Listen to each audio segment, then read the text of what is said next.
Eu sou babaca por denunciar o filho do civil que matei após ele tentar se vingar? Eu sou um homem de 42 anos e recentemente recebi uma mensagem de um homem chamado Elias, que dizia ser filho de um civil que foi morto por mim há alguns anos. Acontece que há 20 anos atrás, quando tinha ainda meus 22 anos, fui forçado a entrar na guerra para defender meu país. No início, eu recusei, mas me ameaçaram. Disseram que se não orasse meu país, correria risco de vida. Então, eu me alistei, me tornei um soldado e fui enviado para o front sem preparação emocional alguma. Diziam que era o nosso dever, que quem hesitasse era um traidor. Passei tempo o suficiente lá para me acostumar com a adrenalina, além do medo constante que me fazia acreditar que qualquer movimento era ameaça. A gente vivia sob o código: se você não reagir imediatamente, você morre. Certo dia, quando eu e minha equipe estávamos em uma patrulha, avistei um homem parado do outro lado da rua. Ele parecia nervoso, amedrontado, e quando me viu, começou a mexer nos bolsos do casaco como se fosse tirar algo dali. O treinamento que recebi me fez agir. Atire primeiro, pergunte depois. Se eu não o matasse, eu seria considerado inimigo e o governo tinha formas de lidar com eles. E então eu atirei, mas foi quando percebi que o homem não era uma ameaça. O que ele estava tentando tirar do bolso era apenas comida. Durante muitos anos, essa cena me atormentou.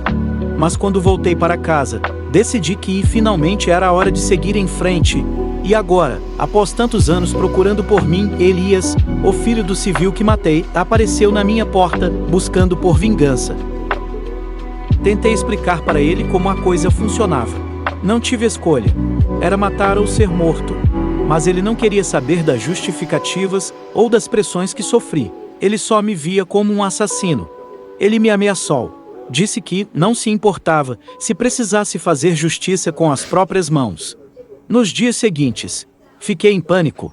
Eu sabia que, se ele quisesse, poderia acabar comigo. Eu pensei em inúmeras formas de me livrar de Elias, mas parte de mim sentia que devia alguma coisa a ele. No fim das contas, decidi denunciá-lo para a polícia, alegando que ele estava me ameaçando.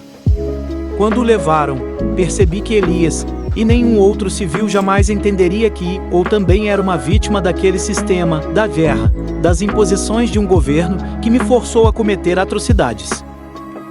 Hoje, ainda tento justificar para mim mesmo que não tive escolha, que o governo me obrigou, que era obedecer ou morrer. Mas o peso dessa escolha, que pareceu inevitável, me acompanha todos os dias.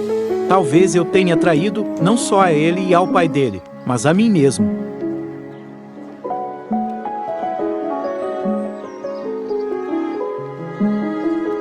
Essa história que foi contada não lembra vocês de nada? Porque essa história é um reflexo do episódio Man Against Fire de Black Mirror.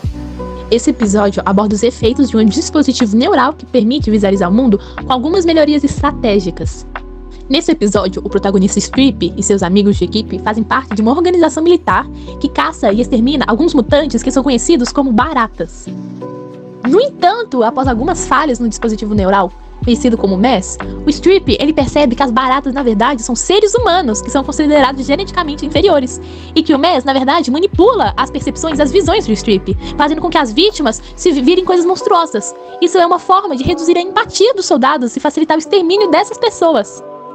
Esse episódio e o conceito de autojustificação são essenciais para compreender como que o MES desempenha um papel fundamental na autojustificação ao desumanizar as vítimas. Esse processo de desumanização permite aos soldados justificarem moralmente a violência, uma vez que enxergam as baratas como ameaça.